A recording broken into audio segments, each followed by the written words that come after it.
Hi everyone, we'll start. All right, today we'll discuss two applications of shortest path. First one is relatively simple. So what we have is n boxes. Of course, each is specified by 3 dimensions, xi, yi, and zi. All right. So it has 3 dimensions, width, length, and height. And we say that 2 boxes, bi, we use this symbol to denote bi can be put entirely inside bj. So meaning is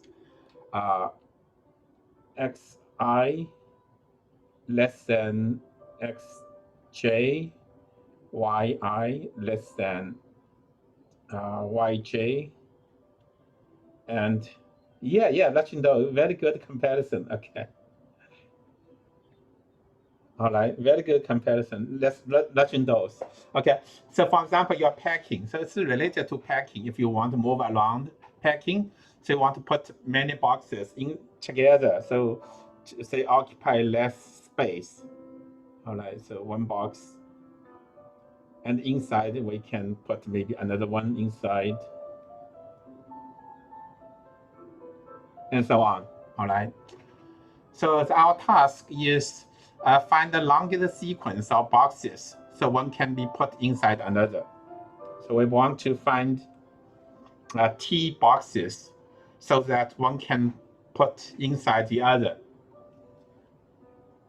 All right, so we want this T to be as large as possible. So maximize this T.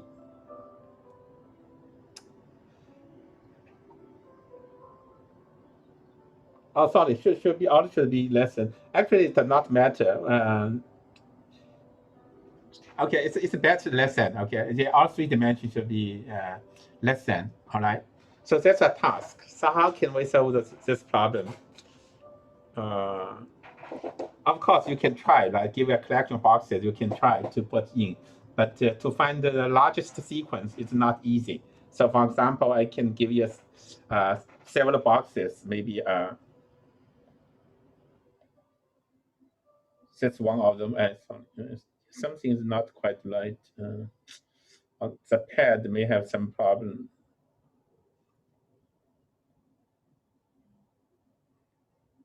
Yes, sometimes it looks strange sometimes. The pad, I don't know what's going on. The thickness of the stroke is different.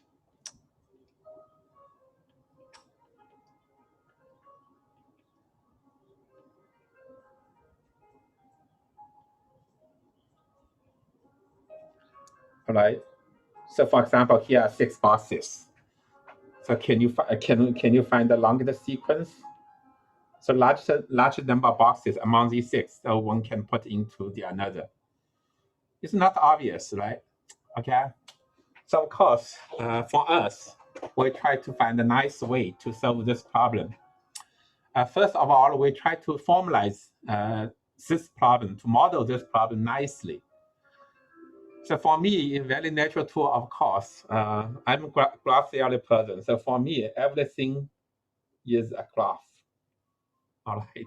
Binary relation, whenever we're dealing with discrete objects, we have relations, and then we have graph. So for me, a natural way is to model the problem as a graph problem. So to construct graph for this problem, each box will be a vertex in the graph. All right, so each vertex will be a vertex. So B1 is a vertex. So B2 is a vertex. B3 is a vertex. B4 is a vertex, and so on. So B5, B6. All right. So we have vertices in the graph. Now an edge. So we use a direct edge from BI to BJ means BI can be put in entirely inside BJ.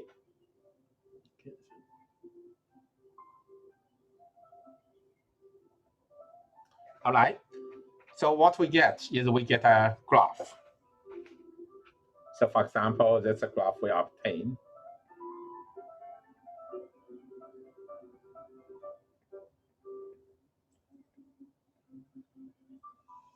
All right. So actually, let's see. This graph is the actual graph may have more edges. Actually, it should have more edges. I will tell you the reason. Actually, that's not the graph from a real one. All right. There should be more edges. I will tell you the reason later in a minute. Okay. Now, so what we get? We get a digraph, right? So you have somehow you have noticed that actually what we are looking for is the longest path in the graph. In a longest path in this graph. So that's graph G. We want to find longest inside a graph G. Well, so we have a very nice problem. The problem just become longest path problem in a graph. But the problem is, in general, this problem very hard. Longest path problem is very, very hard. Later on, we'll see in 2 weeks, it's NP complete. So it's a very difficult problem. All right, so we formalize it as a nice problem, very nice problem, very clear and clean problem. It's the longest path problem. But unfortunately, the problem in general for digraph is very difficult. It's NP complete. So that means it's not likely to have polynomial time algorithm. It's almost impossible to have polynomial time algorithm. So what's the meaning of NP completeness? In 2 weeks' time, we'll see it. All right. So what should we do? So what should we do? Of course, one way is to transform this problem to another problem. It may help, but unfortunately, I don't know another easy problem. But this one seems to be very natural. It's possible to transform to another problem. Suppose we stay on this problem. The problem is very nice, but just we cannot solve the problem for general graph. However, in this case, this G is special. The graph we need to deal with, this G, is very special. So it's not an arbitrary graph G. Rather, it's special. What kind of property does this graph have? DAG, great. G is a DAG. Very good observation. Actually, it's a great observation. Once we see that, we can solve the problem. It's a DAG. So it's a direct acyclic graph. All right, so that means we can order versi in linear order. So let's see.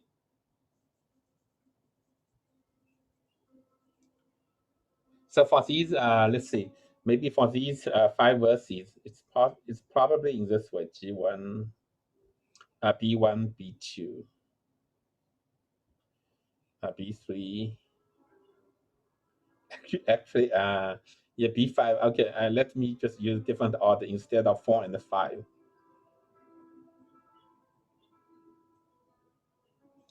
We can order verses in this way: B1, B2, B3, B5, B4. Oh no, sorry, B4, B3. So here it should be. It's topological order. Okay, so it's 4 and 3. Here should be 4 and 3.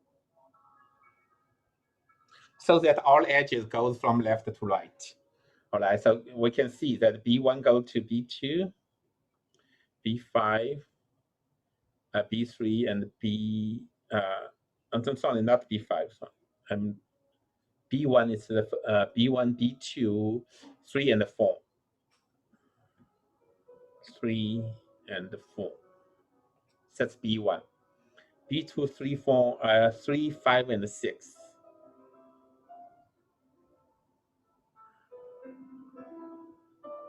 You see, everything goes from left to right. 3 go to 6. 4 go to 3 and 6.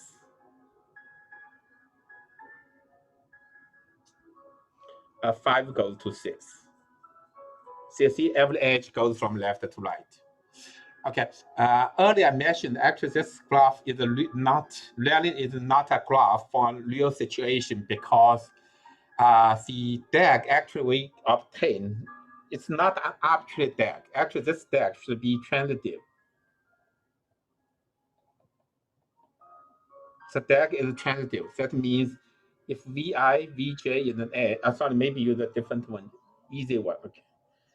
Transitive means if UV is an edge, VW is an edge, then UW is also an edge.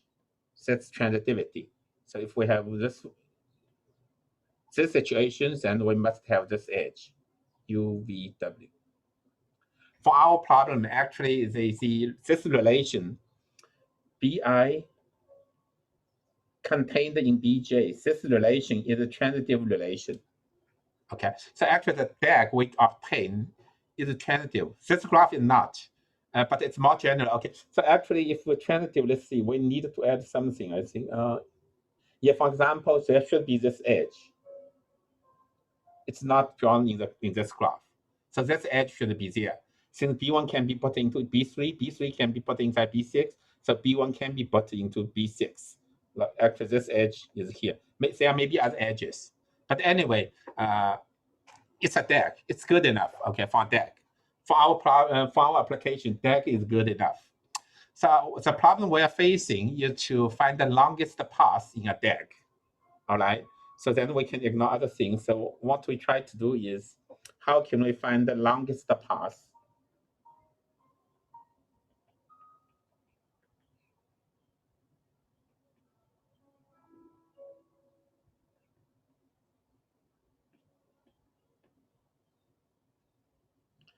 All right, longest path problem is very difficult, but for DAG, actually it's very simple. There are a couple of ways to do it. One way, in connection with shortest path, instead of finding longest path, we transform it. Yeah, one student mentioned reduce to another problem. Okay, so we can say it's to another problem. What we do is transform it to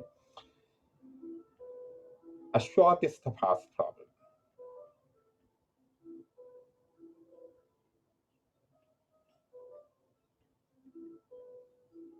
All right. So instead of finding longest path, the problem now we're trying to solve is shortest path problem. What we do is for each edge, that's what we do, add weight -1. All right. Now longest path becomes shortest path. We want to maximize the length.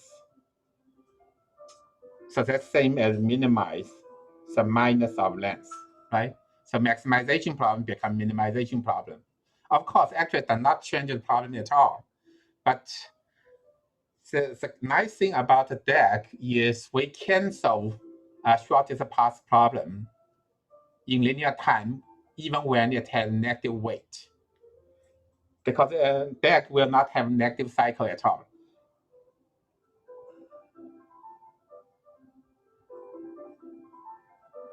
For DAGs, okay.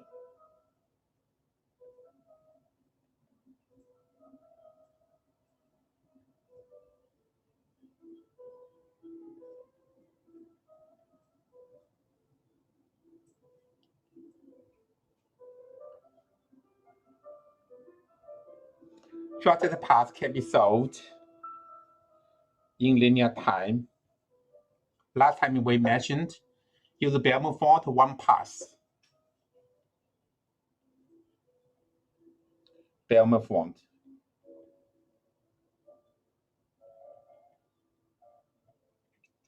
All right. So therefore, we can solve the problem in linear time. All right. So that's application 2. We can transform problem into a DAG, then solve a shortest path problem on the DAG, which can be solved by using Bellman-Ford algorithm. Use one pass only from left to right. One pass from left to right. Okay.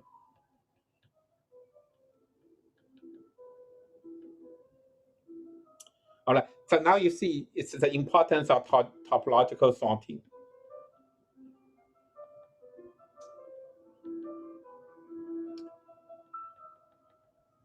For that, the importance of topological sorting, which can be done in linear time too by using DFS.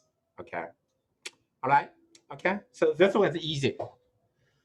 Next one is not obvious. It's actually a kind of involved. Okay. So let's see. Next problem we're going to discuss is the system of difference constraints. This will be application 3 maybe.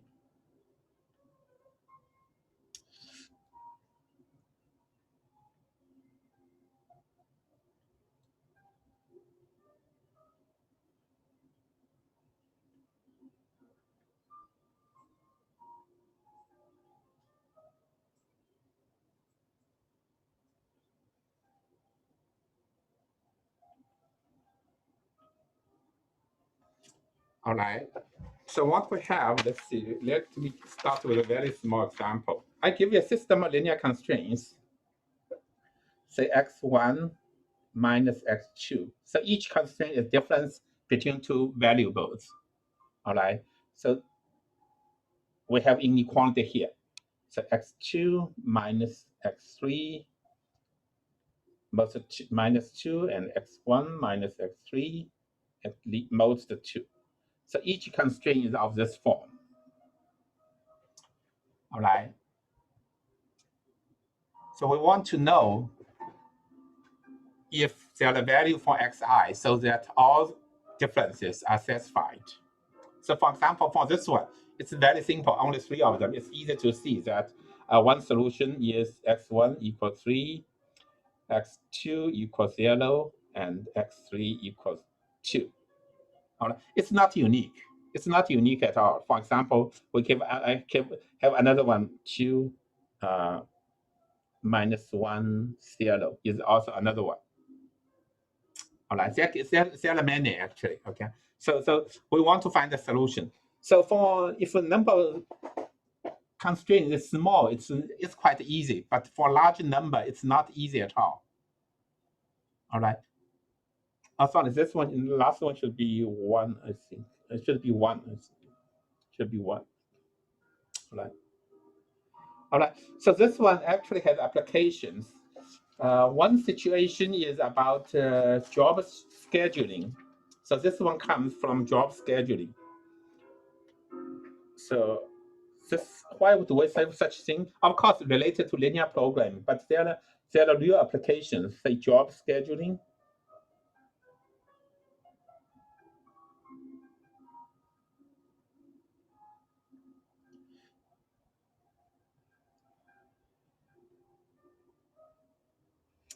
All right, so suppose we have n jobs and xi denote, let's see, maybe x1. Okay, it's okay. Maybe use si. Okay. Starting time, maybe better use si. Starting time of job I, or start time.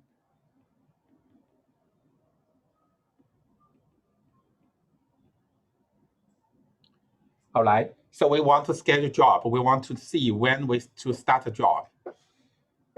Okay, so constraint is for different jobs, I and J, we have two different kind of constraint. One is starting time of job I and J is a relation plus duration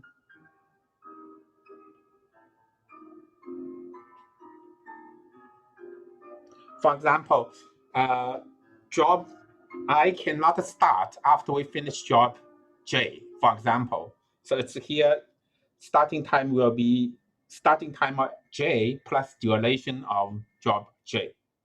All right. So that's one kind of constraint. Another type of constraint is perhaps we want to put the following. Si actually is less than Sj plus something called gap. Maybe a gap, a maximum gap, maybe.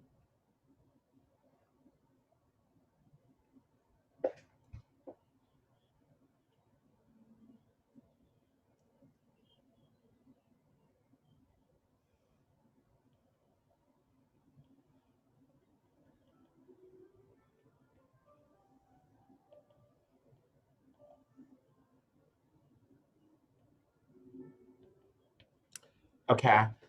So after we finish job Si, job I, we need to start job J not too late. So there is a maximum amount allowed.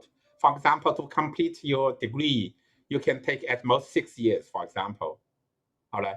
Or once the dish is ready, you should eat it within 15 minutes or something. So that's kind of requirement. All right. So from this type of application, we see the constraint is of this form.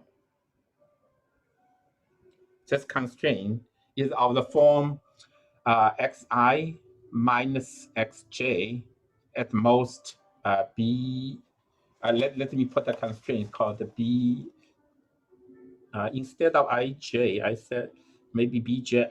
There's a reason to name it in this way instead of ij. Sorry, ij. Sorry, let me reverse order maybe. Reverse order. So xj minus xi is at most some constant xbij. So we have system or constraint of this form. All right.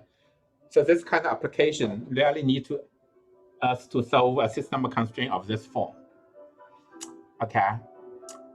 So in general, we have system or constraint of this form, and we want to solve it to see if two questions actually. One is there a solution at all? It may not have a solution. And secondly, when there is a solution, we want to find a solution.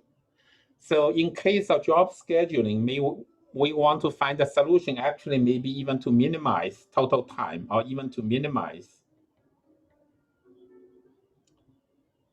maybe a maximum value of SI solution minus minimum value of SI.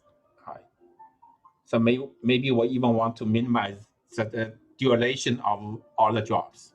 All right. Of course, this one is related to the length. When all lengths are same, so that's the same as minimize total length. Otherwise, related, but not exactly. All right. Okay. So that's a problem. So let me give you two concrete examples to see.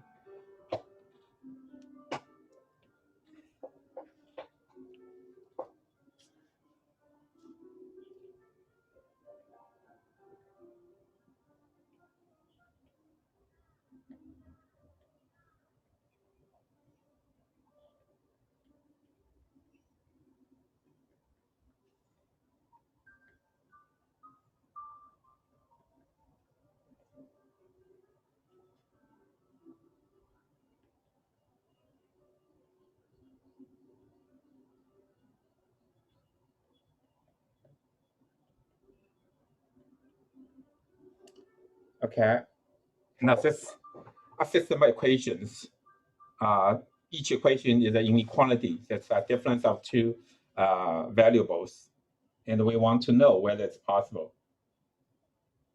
All right. So another one is same as this one, except one is changed. Let me see which one.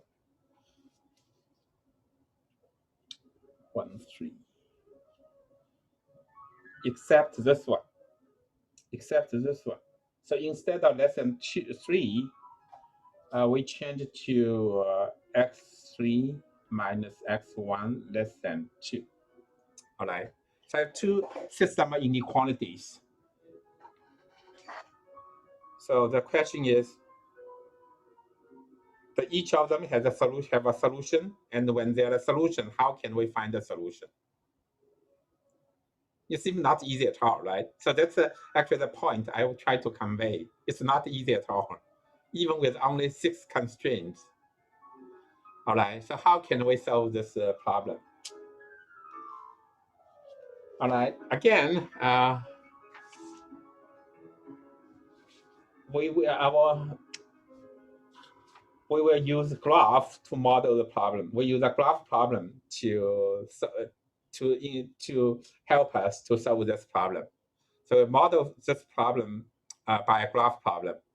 All right. So let's forget about this the blue one first. For the time being, let's just ignore it. Okay. So let's consider this graph. Sorry, this system of differences. So nice thing about this one is actually it naturally suggests a graph formation because the reason is each inequality involves two variables. So whenever there are two, we can see a graph is an edge, right? That corresponding to edge. So just we take it out. So let's see. So consider a constraint xj minus xi at most bij. So that's a difference, inequality. Okay, so it's related to a graph that's two vertices xj, xi with an edge. All right. Now, this one is not symmetric. So naturally, it should be a digraph. So it should be an edge. So whether the edge direction of edge is this way or this way actually does not matter. Even initially, we make a mistake. Later on, when we try to prove things, we'll see which one is the right direction. All right. So in this case, so let's try. Actually, it's sorry. So maybe okay, let's try it in this way. It's okay. So what happens is for each inequality, we create an edge in this form from xi to xj with weight bij. So that's a graph we're going to construct. All right. So remember the ordering here. It's from xi to xj. So direction is goes from xi to ij. Another direction actually also works. Okay, but let's stay with this direction. Okay, so that's a graph we're going to construct. So for this particular example, let's see what the graph look like.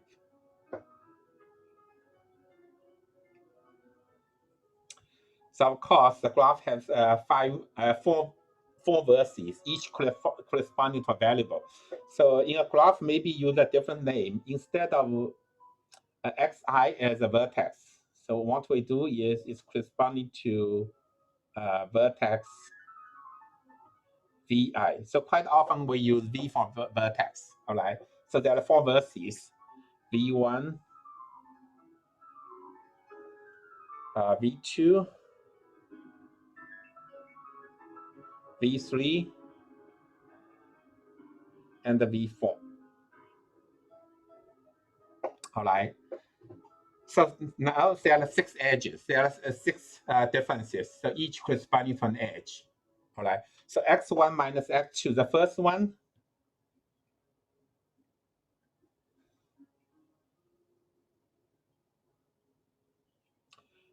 goes from v2 to v1 with weight 1. All right. Then the second one. So here, second one. V3 to sorry, v1 to v3. No.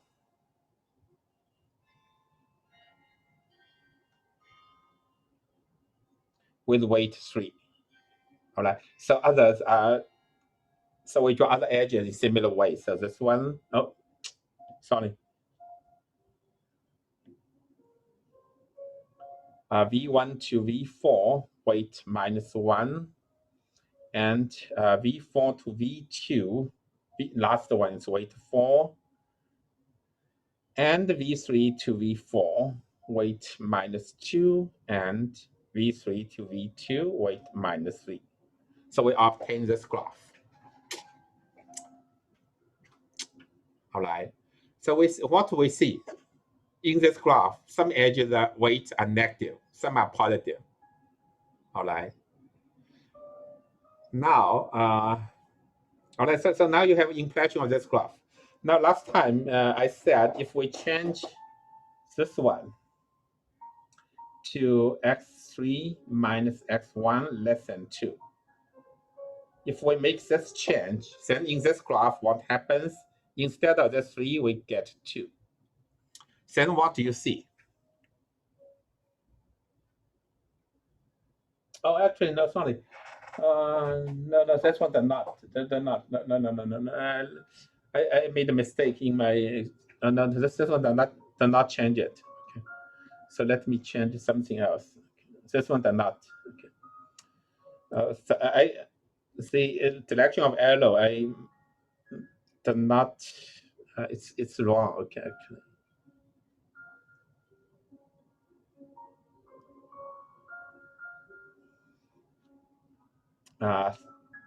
Let's see. V2, V1. So instead of this one, let's see.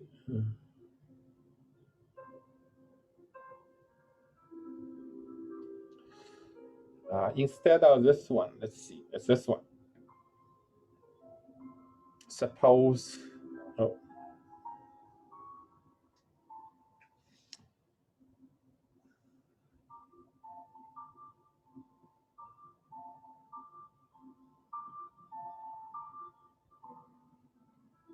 Suppose we change the first one to this one. So what happens is this one. So the weight of this edge, V2, V1 is changed to -4. Then what do you see from this diagram?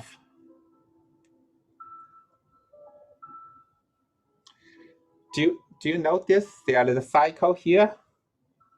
A direct cycle? This cycle? And the weight of this cycle is -1. If we change the weight of 1 to -4, then the weight of this cycle is negative. So we get a negative cycle. What does that mean? Actually, it means no solution. So I will prove to you in a minute. Okay. So what we need to do is to first check whether the graph contains a negative cycle. If there are negative cycles, then it has no solution. Otherwise, it always has a solution, and we'll be able to find a solution using shortest path, using distance as solutions. All right. So that's what we're going to do. So let's erase these things. So resume to the original weight.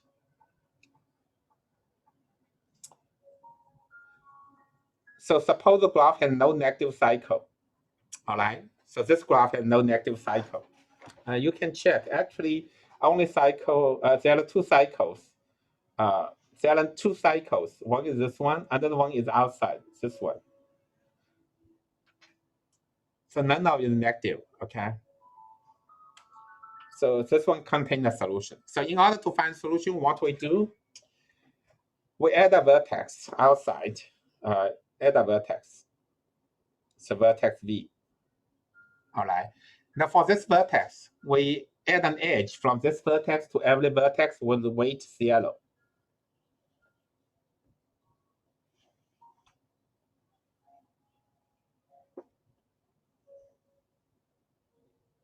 All right. So now we can ignore the system equations because everything is encoded in the graph. So I erase them. So this graph, we form this constrained graph.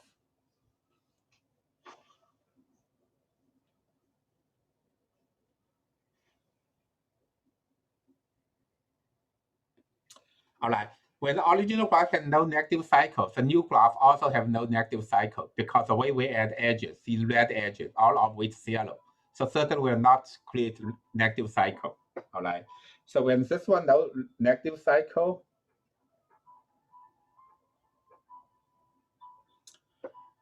we can compute distance from V to every other vertex. Maybe in the notes I use S, or let me see.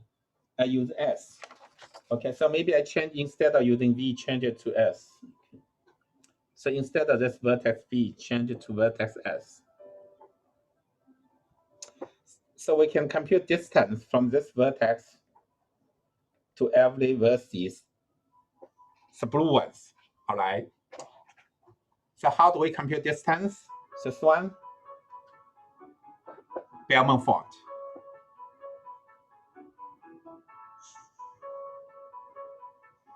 All right, we can use Bellman font to compute distance. So every vertex gets its distance from vertex S. All right. So for this particular case, Distance is, let's see, actually it's 0. So I put inside the vertex 0, -3, -3, and -2 using Bellman form. Okay. It's not very, very simple to compute the distance because Bellman form, you need to do it a couple of times. It's a update for edge several times in order to get distance. But anyway, it can be computed, all right, in mn time. So after that, we get distance. Now we use this one as solution. So our solution will be xi equal distance from S to Vi. This will be our solution. So for our particular problem, a particular instance, our solution will be -2, -3, 0, -3. Yeah, the pad looks strange sometimes. All right, so that's our solution. So by computing distance, we can obtain a solution for the graph. In fact, this solution also minimizes the maximum and the gap between maximum and the minimum value of solutions. Okay. Now, why does this one give us a solution? So let me prove this one first. So that's really because of the most important property of distance called the triangle inequality. It's really come from there. Okay, so let's see.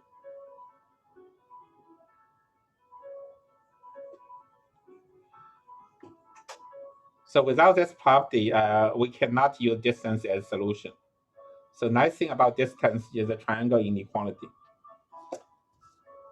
For distance, we have a triangle inequality. So for distance, ds vj, let's see, vi maybe instead of j. Let me see. In notes, I use I or j. Oh, I use a j, so that's why I use j. In notes, I use j, so it's okay.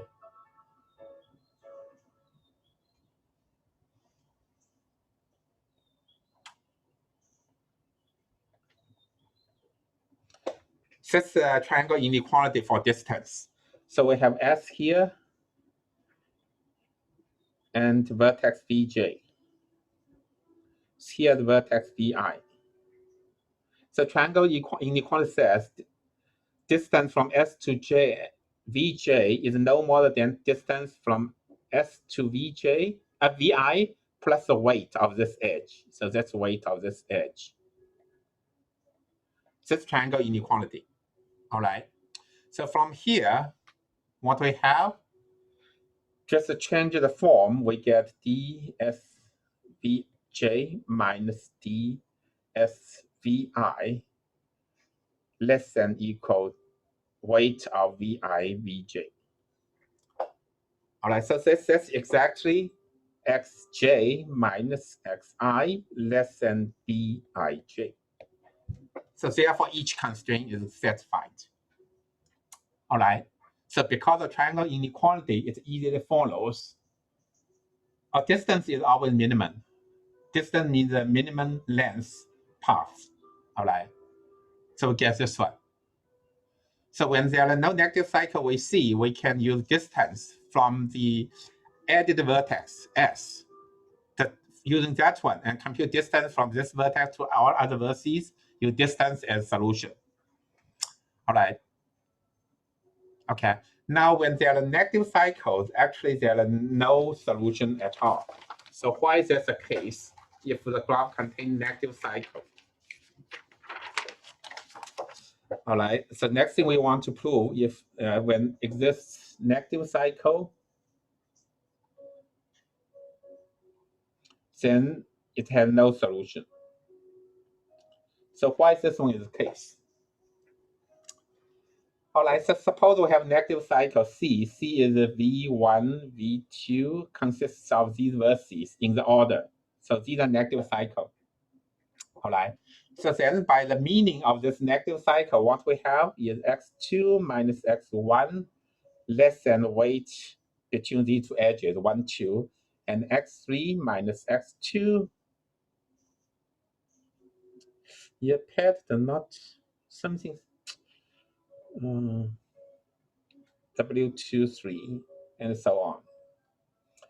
Xk minus 1 at most weight of k, yeah, k minus 1k, and then x1 minus xk last edge weight of k1. All right. So by meaning of these edges, so we have these inequalities from the negative cycle. So we add them up on both sides. We add them up. So left side is cancels in this way. So here summation, we sum them up. Here summation is 0. Okay, now right hand side is minus 0. So it's minus, is less than 0. So summation of this one, let me put it where it's weight, maybe I use in this way, weight of C, so which is negative. Yeah, because negative cycle, so we get 0 less than 0. That's contradiction. So it's not possible at all to give each x a value so that all constraint of the cycle is satisfied. So that means there is no solution. Okay. All right. So that's finished our discussion of the third application. You see, this one is not trivial at all. Actually, it's not easy to come up with this way of solving system of different constraints. Once I tell you, it's not too difficult, but actually not easy to come up with this idea. All right. Okay. All right. A couple of things I want to say. You one thing last time I forgot. Yeah. Before I forgot, last time meant when graph contain, if graph is undirected, if G is undirected,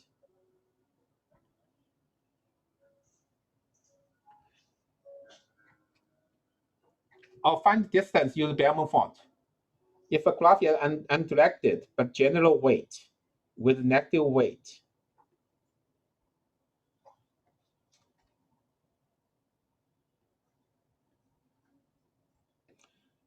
all right, last time I mentioned, not BFS, it's weighted graph. Use a Bellman font. Okay, you cannot use BFS. If G is undirected graph, it's not directed graph, then Bellman font does not work. Bellman font does not work.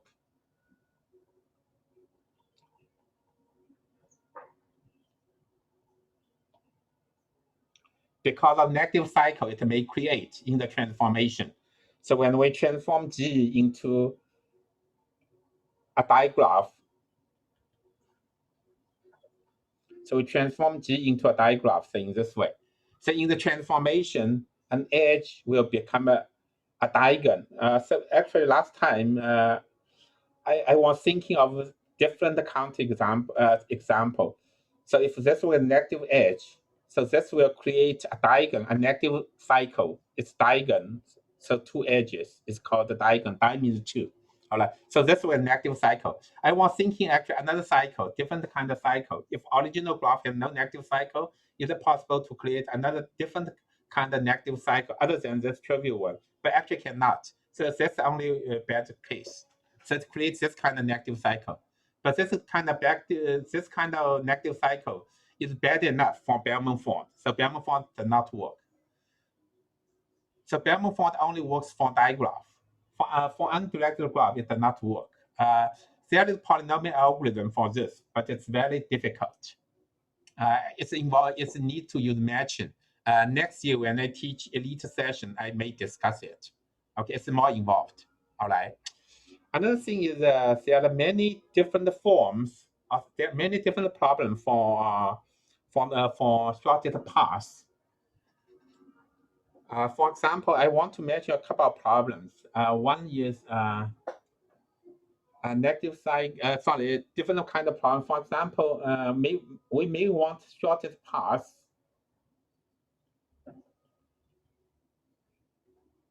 with at least the k edges.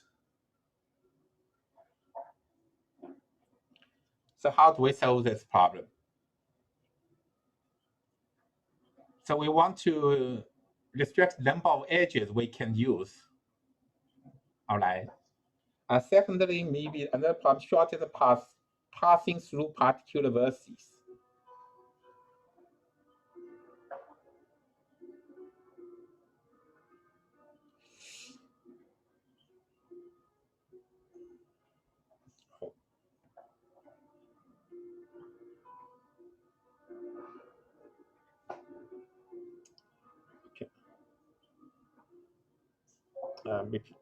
Yeah, writing certainly does not quite work.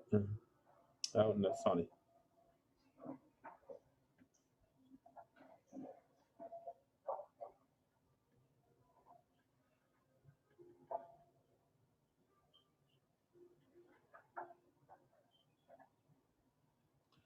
All right. So I want you to find the shortest path from S to T, but need, okay, so, oops. From S to T, but need to go through some vertex. Maybe even vertex is not easy. You must go through this vertex. But in practice, you may need to go maybe through a set of vertices, and the problem becomes very difficult. Even go through a single vertex is not easy. Okay. So there are many problems actually related to shortest path problem.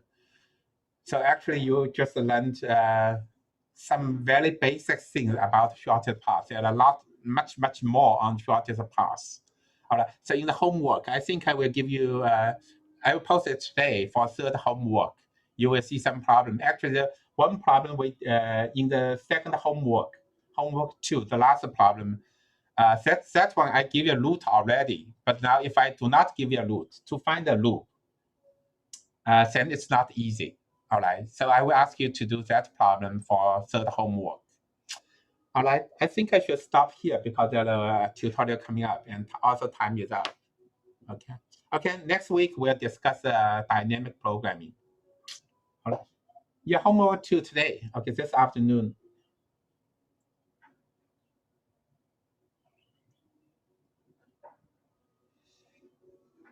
No, BFS, DFS, you cannot find the longest path. DFS for that weighted case, no, it cannot. You can use dynamic programming. If unweighted, of course, unweighted longest path in a DAG. No, even unweighted, it's not. Depends on starting vertex. Okay. All right. So okay, so tutorial coming up, and tutor will discuss the solution to homework 2. Okay. So I'll see you next Monday for dynamic programming. All right. Bye-bye.